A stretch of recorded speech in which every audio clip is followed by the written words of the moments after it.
Во знак на сеќавање на катастрофалниот земјотрес кој пред 55 години го разурна Скопје, новинарите Свето Стаменов, Искра Чоловик и Васил Тоциновски ја подготвија антологијата Ден судбоносен 26 јули 1963.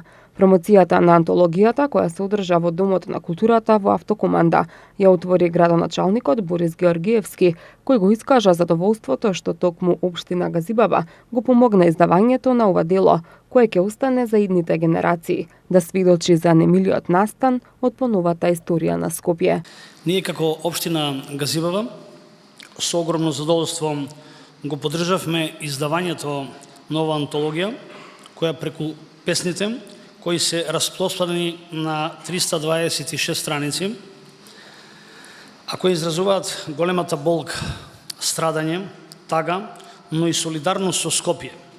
Читателите одблиску ќе можат да осознаат многу повеќе за природната непогода, која во 5 часот и 17 минути за само 12 секунди речиси до темел го разурна градот, каде што животот го загубија 1770 животи.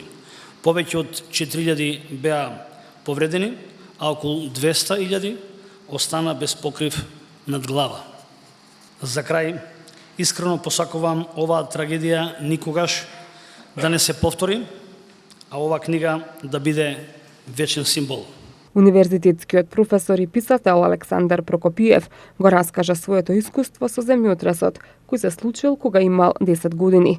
Тој насловот на антологијата Ден судбоносен 26 јули 1963 го толкува на два начина и потенцира дека Скопје, иако некогаш разурнат и разрушен до темел, сега е метропола со која треба да се гордееме. Со очите на 10 годишно дете, како што бев јас, кога се вратив во Скопје, затоа што татко ми, како градежен инженер, со многу други луѓе, млади, и таа кон Скопје да помогнат да спасат од урнатините и да почнат да градат и санираат. Значи, останале тие гледки на нешто што ви се чини дека е завршено. Затоа што одеднаш од еден преубав град, од малата во кој се игравме, од другарчињата што вика и прескокнува преку ѕидовите на куќите и јавлиите.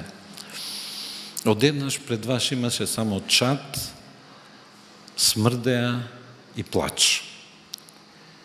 Но, како што во некои од овие песни, во преубавата антологија на Искра Чолович, Свето Стаменов и Васил Тоциновски се покажува, веќе во тој миг на страшна трагедија, човечкото дојде најнепосредно до израз.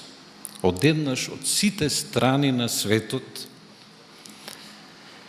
гледав како дете во тие правливи улици, како доваѓаат камиони со помош. Гледав како војниците копаат, извлекуваат денонокно од урнатините. И ова антологија, иако носи наслов Ден судбоносен, јас го толкувам на два начина.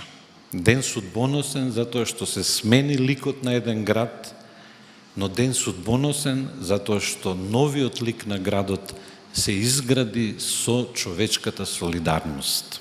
Во изданието со своји песни се застапени автори од сите генерации македонски поети, а една од нив е и младата Надица Караколева, која преку свое видување испреќа порака до сите генерации. На 127-та страна во антологијата насловена Ден судбоносен 1963 се наоѓа писната 20 секунди од младата авторка и поетиса Надица Караколева. Токму по тој повод ќе ја прашаме и Надица што е тоа што најмногу ја инспирираше и ја мотивираше да ја напише оваа песна.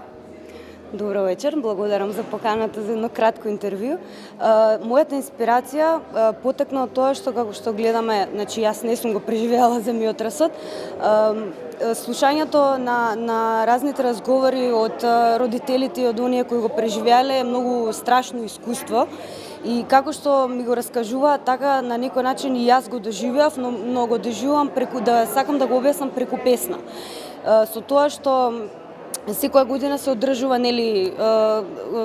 како меморијален ден за земјотресот. Оваа година Општина Гази Бабо одлучи да направи книга каде што ќе се одржи од повеќе автори песни, со тоа што една инспирација ми беше да бидам ја дел од оваа книга, со тоа што сакав да ја сврзам, бидејќи многу песни нивниот завршеток е многу негативен, сакав да ја завршам малку позитивно, бидејќи по завршетокот на земјотресот се обединуваат сите нации со тоа што мојата песна има некој среќен крај, кај што затоа ние седиме тука денеска, благодарение на сите земји со помош. Антологијата, која е плод на речиси двегодишна континуирана истражувачка работа, содржи 182 песни на 90 поети од речиси сите страни на светот, кои преку нив ги искажуваат својата болка и тага за она што го снајде Скопје во тој судбоносен и во црно завиткан 26 јули, но и надежта дека Скопје повторно, како Феникс,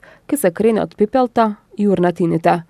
Во прилогот насловен Скопскиот земјотрес и музиката, за прв пат на едно место се собрани текстовите на песните што за скопската катаклизма и за Скопје ги испеа легендите на македонската народна музика Никола Бадев, Васка Илиева, Александар Сариевски и сестрите Мавровски.